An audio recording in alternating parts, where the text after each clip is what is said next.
अभी मैंने खबर सुनी, अभी नई खबर, एक लड़के का ब्याह लगा, लड़की देखने गया, तो लड़की देखने गया तो लड़की तो देखा, सास को भी देखे आया, है ना। और शादी 16 तारीख की निकली, आज की, आज 16 है, आज की शादी थी बेचारे की। लड़की तैयारी कर रही है मेरा ब्याह, लेकिन लड़की अपने पति के संग जाए उसके पहले लड़की के पति के संग लड़की की मां, मतलब दामाद के संग सास भाग गई। ले, अपनी बेटी का ब्याह जिससे तय किया उस पे दिल आ गया। ये चल रहा है संसार में,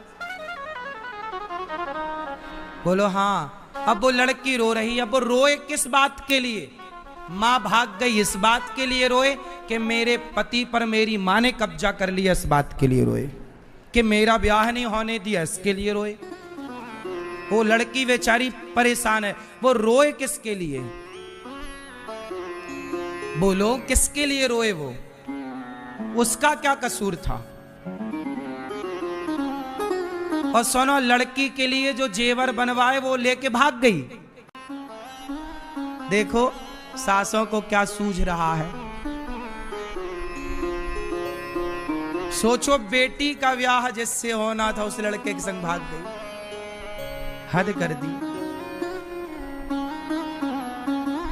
अब बताओ कि इन स्त्रियों से और इन लड़कों से समाज क्या सीखेगी?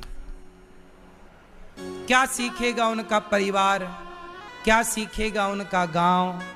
क्या सीखेगा समाज? इसलिए कोई भी कार्य करने के पहले ये सोचिए कि आप भले अपनी गली मोहल्ले में कोई काम करते हैं, पर वो काम का प्रभाव सारे समाज में, देश में पड़ता है। आज ये घटना जो सास अपने दामाद के संग भाग गई, ये घटना सबको पता चल गई, जबकि वो एक छोटे से गांव की घटना थी। आज के जमाने में थोड़ी कुछ छिपा है, सोशल मीडिया का जमाना है। आदमी 4 किलोमीटर नहीं पहुंच पाता, लाखों किलोमीटर उनकी बातें पहुंच जाती हैं। इसलिए बिना विचारे जो करे सो पाछे पछताए, और काम बिगाड़े आपनो, जग में होत हंसाए। इससे क्या मैसेज मिला? अच्छा ये बताओ, उसकी लड़की की मां अपने दामाद के संग क्यों भाग गई? इस क्यों का उत्तर आप लोग दो। क्यों भाग गई? काय के लिए भागी? बोलो, काय के लिए भागी? क्यों भागी? क्योंकि वो महिला और वो लड़का दोनों धर्म को नहीं जानते थे। यदि धर्म को जानते तो वो लड़की की मां ये सोचती कि ये मेरी लड़की का होने वाला पति है, ये मेरे पुत्र के समान है। वो दामाद के संग नहीं भागी, वो अपने बेटे के संग भाग गई। दामाद क्या है? दामाद क्या है? वो अपने बेटे के संग क्यों भाग गई? क्योंकि वो धर्म का ज्ञान, धर्म नहीं जानती। इसलिए कहता हूं, अपनी बेटी अपने बेटे को धर्म का पाठ पढ़ाओ। धर्म पढ़ना जरूरी है, और यही तो धर्म है। उस लड़के ने काश पाठ पढ़ा होता कि ये तो मेरी मां है। सास तो मां होती है, बोलो। अब इस मां बेटे के रिश्ते में जरा भी दोष आना पाप है कि नहीं? स्पर्श करना तो पाप है साहब, सोचना भी पाप है या नहीं? लेकिन ना तो उस लड़के ने सोचा, ना तो उस लड़की की मां ने सोचा। और काहे भाग गई? अपनी वासनाओं के लिए। क्या था? इस बुढ़ापे में भी उसकी वासनाएं पूरी नहीं हुई, तो भाग गई जवान लड़के के संग। आजकल आदमी इतना वासनाओं में डूबा हुआ है। काम से कल ही मैंने कहा था, अंधे कितने तरह के होते हैं। कामांध, जब काम सिर पर चढ़ता है, वासनाएं, तो व्यक्ति अंधा हो जाता है। इसलिए कहता हूं, अंधे मत होइए, अपने आप को सत्संग से जोड़ करके और अपने अंदर की बुराइयों को मारिए।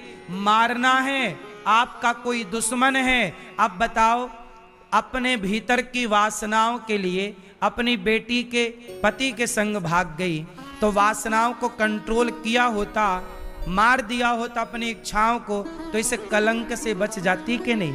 अब वो भाग कर कहां जाएगी? वो भाग कर कहां जाएगी? पकड़ी जाएगी। क्या मुंह दिखा पाएगी? यहां भी बिगड़ गया उसका। अब समाज में क्या वो रह पाएगी? रहेगी तो किस मुंह से रहेगी? लोक भी बिगड़ गया और मरेगी तो यमराज जी बड़ा डंडा रखे होंगे उसके लिए। आ भगाता हूं तुझे दामाद के साथ। टिनपा पड़ेंगे उसके खोपड़ी पे, कोड़े पड़ेंगे, नाली का कीड़ा बनेगी कई जन्म, कर्म दंड तो भोगने पड़ेंगे। देखो, पाप भी ना वही पाप करो जो पाप थोड़ा ठीक ठाक हो।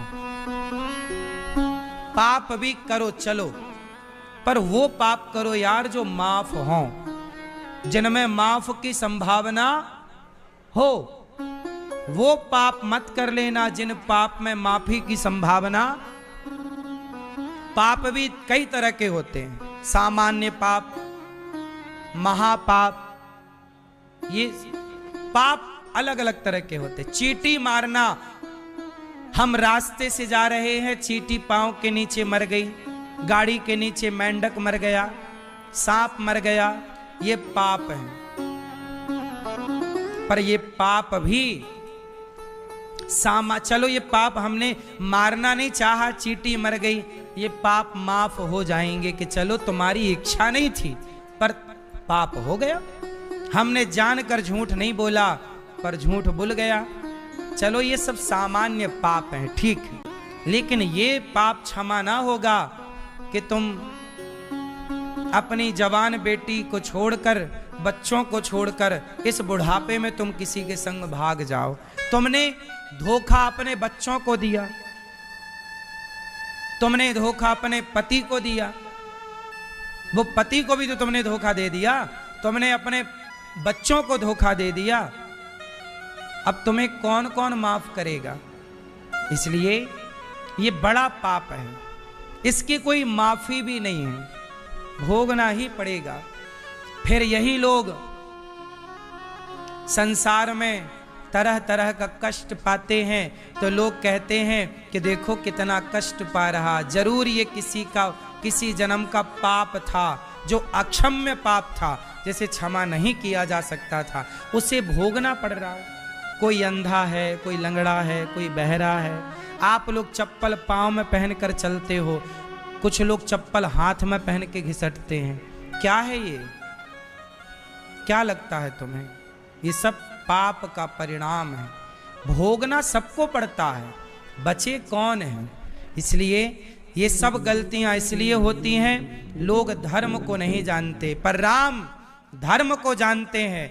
भैया भरत, मैं अपने पिता के वचनों का त्याग नहीं होने दूंगा। तुम बताओ भरत, मैं चलूं कि नहीं?